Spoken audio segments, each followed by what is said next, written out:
আমরা এখন বর্তমানে অবস্থান করছি ঢাকা মেডিকেলে, যেখানে কিন্তু বিভিন্ন জায়গা থেকে যারা বিল্ডিং থেকে ভূমিকম্পের আতঙ্কের কারণে লাফিয়ে পড়েছে তাদেরকে নিয়ে আসা হয়েছে। বিশেষ করে যেহেতু এটি ঢাকা বিশ্ববিদ্যালয়ের আশেপাশে, ঢাকা বিশ্ববিদ্যালয়ের বিভিন্ন হল থেকে কিন্তু এখন পর্যন্ত আমরা বিভিন্ন তথ্য মতে আমরা জানতে পেরেছি অনেকেই কিন্তু ঢাকা বিশ্ববিদ্যালয়ের বিভিন্ন হল থেকে তারা লাফিয়ে ঘোরতর আহত হয়েছে। এবং আমরা দেখছিলাম যে সেই আহতদের দেখতে আসলে এখন পর্যন্ত এখানে ঢাকা বিশ্ববিদ্যালয়ের প্রক্টর এবং ঢাকা বিশ্ববিদ্যালয়ের প্রফেসি তারা কিন্তু এখানে এসেছেন।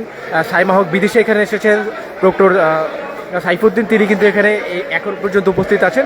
তবে আমরা দেখছিলাম যে কিছুক্ষণ আগেই এখান দিয়ে ঢাকা বিশ্ববিদ্যালয়ের অনেক শিক্ষার্থী যাদের যে বিল্ডিং থেকে লাফিয়ে পড়ে যারা আহত হয়েছে এবং তারা কিন্তু ইমার্জেন্সি বিল্ডিংয়েই তারা এখন পর্যন্ত আছেন। এবং আমরা দেখছিলাম যে কিছুক্ষণ আগেই তারা আসলে নানা ট্রান্সপোর্টের মাধ্যমে তারা কিন্তু এখানে এসেছেন এবং দেখলাম যে ডাকসুর সদস্য যারা আছেন তারাও কিন্তু পূর্ণ সহযোগিতা করছেন এবং তারা কিন্তু এখানে যারা আহত হয়েছেন তাদেরকে দেখভাল করছেন এবং তাদেরকে নিয়ে আসার চেষ্টা করছে, নিয়ে এসেছে।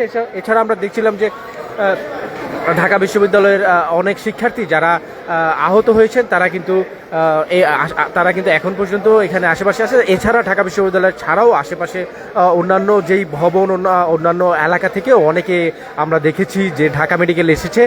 ভূমিকম্পের কারণে আতঙ্কগ্রস্ত হয়ে তারা কিন্তু বিল্ডিং থেকে লাফ দিয়ে তারা অনেকেই হাতে বা বিভিন্নভাবে তারা কিন্তু আহত হয়েছেন এবং অনেকেই কিন্তু ঘোরতর আহত হয়েছে।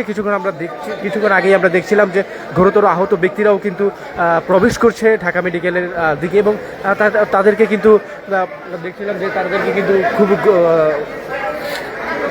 কিন্তু সকলকেই ইমার্জেন্সি ভবনে কিন্তু নিয়ে যাওয়া হচ্ছে এবং ইমার্জেন্সি ভবন থেকে তাদেরকে চিকিৎসা দেওয়ার ব্যবস্থা করা হচ্ছে। এবং এখানে যা দেখলাম যে আসলে এখানে ঢাকা বিশ্ববিদ্যালয়ের প্রশাসন এবং ডাকসু তারা কিন্তু তৎপর অবস্থানে রয়েছেন এবং তারা বারবার চেষ্টা করছেন যেন পূর্ণ চিকিৎসা নিশ্চিত করা যায় এবং যারা এখন পর্যন্ত আহত হয়েছে তারা যেন পূর্ণ চিকিৎসাটি পায় সেটি কিন্তু তারা নিশ্চিত করছেন। এছাড়া দর্শক জানিয়ে রাখি যে এই ভূমিকম্পটি কিন্তু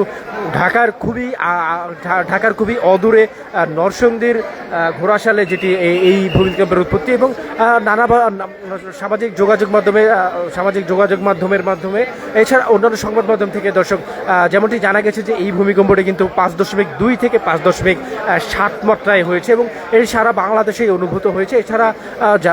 এছাড়াও দর্শক জানিয়ে রাখি যেহেতু এটি ঢাকার খুবই অদূরে এই ভূমিকম্পের উৎপত্তিস্থল, সুতরাং ঢাকাতেই এই ভূমিকম্পের যেই অনুভূতি সেটি কিন্তু বেশি হয়েছে। এবং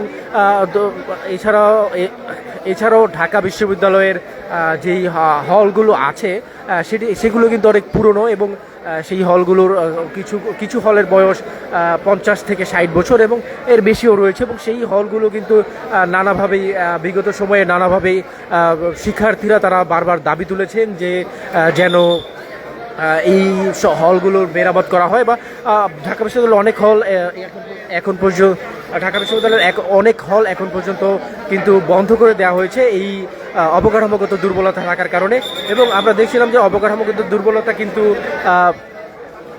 জগন্নাথ হলের এই অবকাঠামো ধসে কিন্তু একটি বড় রকমের দুর্ঘটনা ঘটেছিল এবং তারই প্রেক্ষিতে নানা সময়ই নানা হলের যে অবকাঠামোর দুর্বলতার কারণে নানা হল কিন্তু ছাদ ভেঙে বা টুকরো পড়ে অনেকেই আহত হয়েছে।